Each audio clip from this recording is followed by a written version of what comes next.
آمنہ کے لال حبشے سے آنے والے بلال کے لیے کہے، فارس سے آنے والے سلمان کے لیے کہے، روم سے آنے والے سہیب کے لیے کہے، اصحابی اصحابی، میرے اصحاب میرے اصحاب۔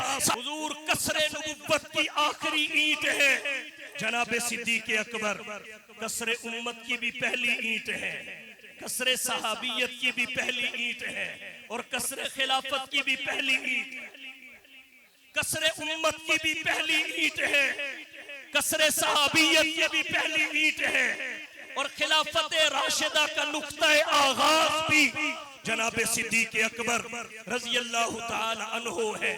اللہ کا ہر نبی اپنے سے پہلے نبی کے لیے مصدق تھا، اپنے بعد والے نبی کے لیے مبشر تھا۔ حضور مصدق تو سب کے ہیں مگر مبشر کسی کے نہیں، اس لیے کہ آپ کے بعد ختم نبوت کی وجہ سے حالات بدل چکے تھے، باب نبوت بند ہو چکا تھا۔ مصدق تو آپ سب کے بنے مگر مبشر کسی کے نہیں بنے۔ جب آپ مبشر کسی کے نہیں تو پھر مصدق آپ کے بعد کوئی نبی نہیں تھا۔ اب یہ تصدیق کا خانہ خالی تھا، اس تصدیق کے خالی خانے کو پر کرنے کے لیے اللہ کی حکمت اور حسن انتظام دیکھیے، نبی کی ختم نبوت کو بھی اللہ نے چمکانا تھا اور تصدیق کا خانہ بھی خالی نہیں رکھنا تھا۔ نبی کی تصدیق کے لیے، آخری نبی کی تصدیق کے لیے اللہ نے نبوت کے منصب کا انتخاب نہیں کیا، صدیقیت کا منصب چنا، صدیقیت کا منصب چنا۔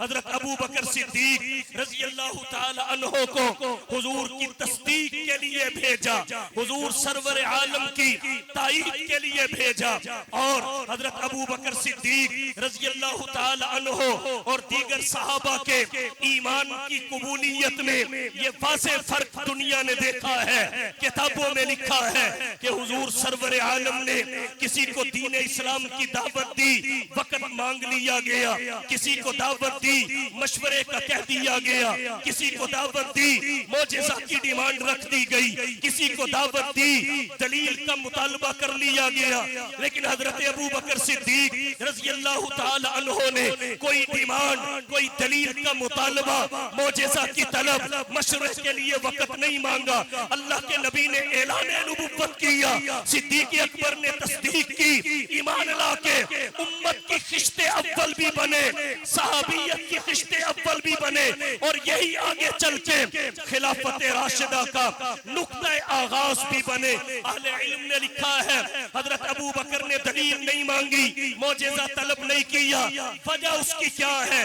وجہ اس کی یہ ہے کہ صدیق اکبر کا مقصد وجود ہی نبی کی ذات کی تصدیق تھا، نبی کی بات کی تصدیق تھا، نبی پر اترنے والی آیات کی تصدیق تھا، نبی کی روایات کی تصدیق تھا، نبی کے دین اور نبی کی شریعت کی تصدیق تھا۔ آپ کا تو مقصد وجود ہی تصدیق نبوت تھا، آپ تو آئے ہی اس لیے تھے، لہٰذا حضور کے اعلان نبوت کی دیر تھی، صدیق اکبر نے تصدیق کر کے اکائی کی بنیاد۔ آج حضور کی امت اربوں میں ہے، دنیا میں پھیلی ہوئی ہے، رقم جتنی بھی بڑی ہو اس کا ایک نقطہ آغاز ہوتا ہے۔ یہ امت جتنی بھی بڑی ہو گئی اس کا ایک نقطہ آغاز ہے۔ جب اس امت کی تاریخ جاننے کے لیے نکلیں گے تو نقطہ آغاز صدیق اکبر کی ذات نظر آئے گی، اس کا نقطہ آغاز جناب ابو بکر صدیق رضی اللہ تعالی عنہ ہے۔ وہ نبی تو نہیں تھے لیکن نبی کے ساتھ ایسے رہے جیسے سایہ اصل کے ساتھ رہتا ہے، جیسے سایہ اصل سے نہیں ہٹتا۔ صدیق اکبر نبوت سے جدا نہیں ہوئے، صدیق سفر میں نبی کے ساتھ، حضر میں نبی کے ساتھ، غار میں نبی کے ساتھ، مزار میں نبی کے ساتھ، حتیٰ کہ حوض کوثر پہ بھی صدیق اکبر نبوت کے ساتھ ہوں گے۔ صدیق اکبر تیری صداقت پہ کیسے کس کو کلام ہوگا، صدیق اکبر تیری صداقت پہ کیسے کس کو کلام ہوگا، کہ دونوں عالم میں بعد نبیوں کے اونچا تیرا مقام ہوگا۔ نبی کا روزہ ہے جس کا مدفن، رشک آدم ہے جس کا مسکن، خدا کی جنت بھی جس کو ترسے وہ کتنا عظیم احترام ہو۔ حضور کے صحابہ کی جماعت کو سامنے رکھا جائے تو یہ حضور کی ختم نبوت کی دلیل بدیہی ہے۔ حضور سے پہلے کون سے نبی ہیں؟ کسی ایک کا نام لیجئے جو جانے سے پہلے اپنی امت اور قوم کو کہہ کے گئے ہو کہ میرے بعد ان میں سے جس کی اقتدا کر لوگے ہدایت پا جاؤ گے۔ حدیث میں آتا ہے کلما ہلک نبی خلفہ نبی، ایک نبی دنیا سے جاتا تھا اس کے بعد دوسرا نبی آتا تھا، تو نبی اپنی امت کو انبیاء کی طرف توجہ دلا کے گئے، نبوت کا راستہ دکھا کے گئی۔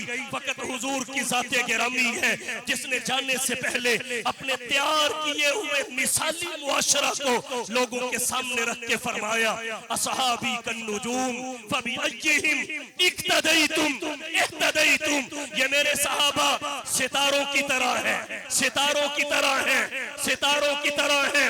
نبی نے صحاب کی نسبت اپنی طرف کی، قرب قیامت کا زمانہ ہے، بیٹا نافرمان ہو جائے طبیعت اس قدر حساس ہے، والد اخبار اشتہار کر دیتا ہے، میں اس میں کسی قول و فعل کا ذمہ دار نہیں۔ نزول وحی کے زمانہ میں آمنہ کے لال حبشے سے آنے والے بلال کے لیے کہے، فارس سے آنے والے سلمان کے لیے کہے، روم سے آنے والے سہیب کے لیے کہے اصحابی اصحابی، میرے اصحاب میرے اصحاب۔ صحابہ نسبت مصطفیٰ کی طرف ہی نہیں کر رہے، مصطفیٰ ان کی نسبت اپنی طرف کر رہے ہیں۔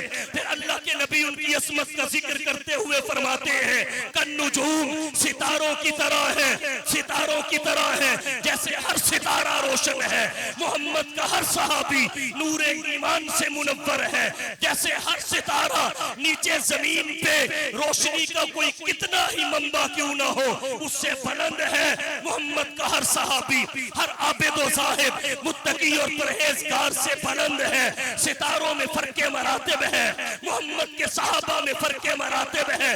اگر ستارے کی طرف کوئی تھوکے تو اپنے منہ پہ آتا ہے، صحابہ